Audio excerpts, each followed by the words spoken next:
The alien child was dying. That wasn't a guess. It wasn't some worst-case algorithm projection. It was a grim, immediate reality.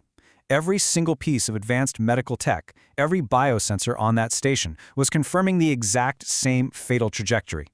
And we're talking about a situation where the most brilliant coalition scientists, beings of pure logic, right, operating with massive intellect, have been working around the clock for weeks. But the results? Absolutely brutal.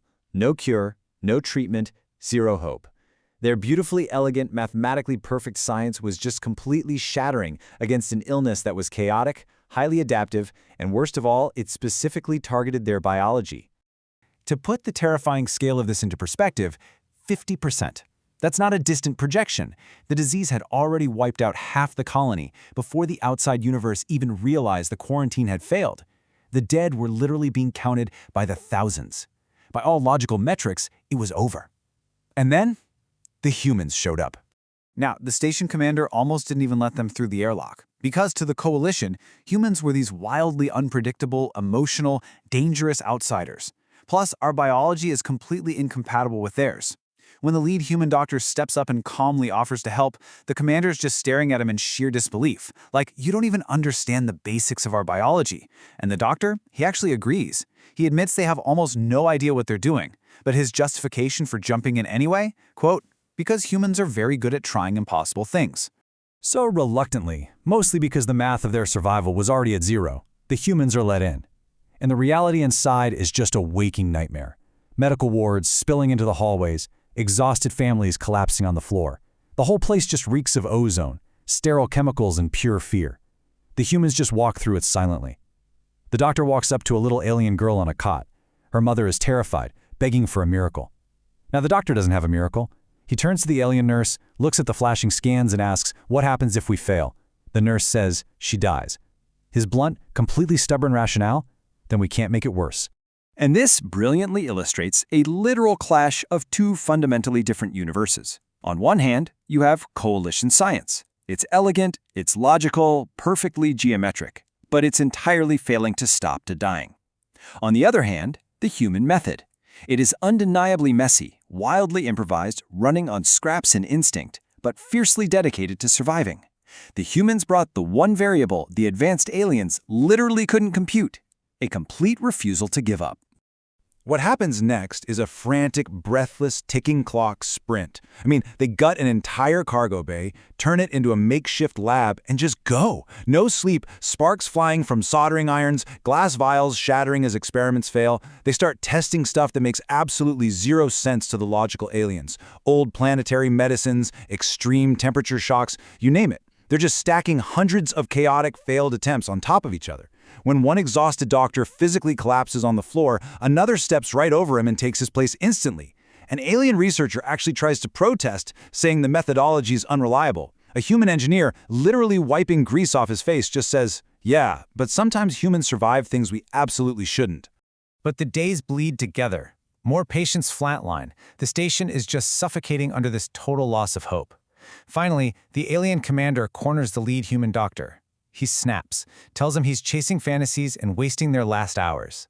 The human doctor is completely exhausted, hands shaking, dark circles carved into his face.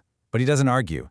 He just stares back, his voice completely hoarse, and asks, how much time does that child have left? The commander freezes. Utter silence hangs in the air. Exactly, the human whispers, and he turns right back to the microscope. They keep up this agonizing grind until 37 hours later, the impossible actually happens.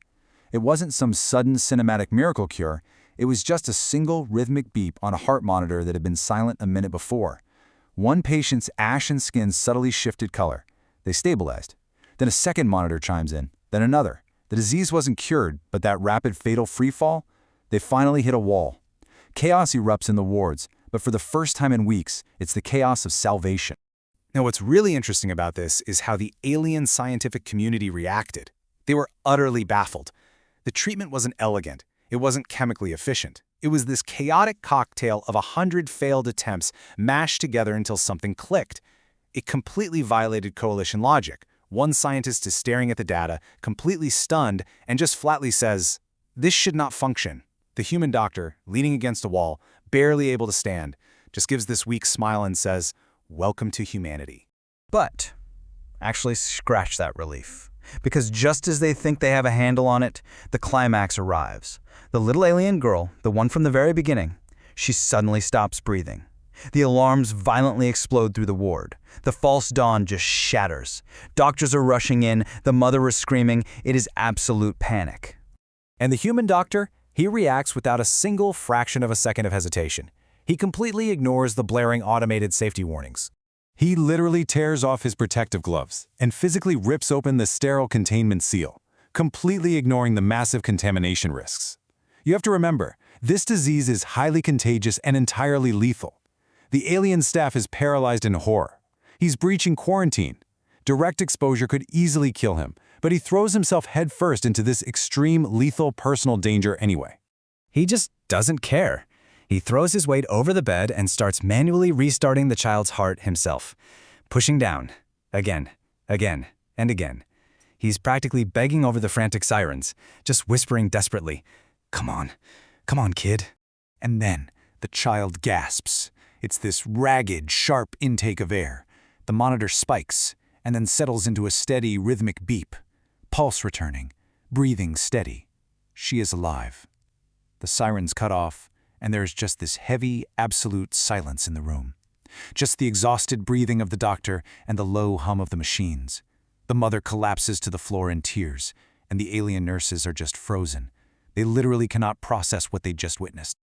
So the crucial point is what happens after the dust settles. The adrenaline fades into sheer exhaustion, and the alien commander looks at the human doctor. He says, "You risked your own life for someone not even your species."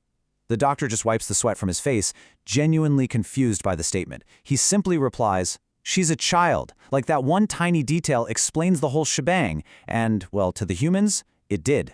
Weeks later, the epidemic is officially declared over. Millions of lives were saved by this messy, chaotic, stubborn human cure. But the real game changer for interspecies relations was the historical record logged by the alien commander himself. Listen to this. Humans do not help because logic tells them to. They help because they cannot emotionally tolerate doing nothing. Because of that one realization, humanity stopped being seen across the galaxy as dangerous predators. They were finally seen as these strange, self-sacrificing saviors who would willingly suffer just to give a complete stranger a second chance at life.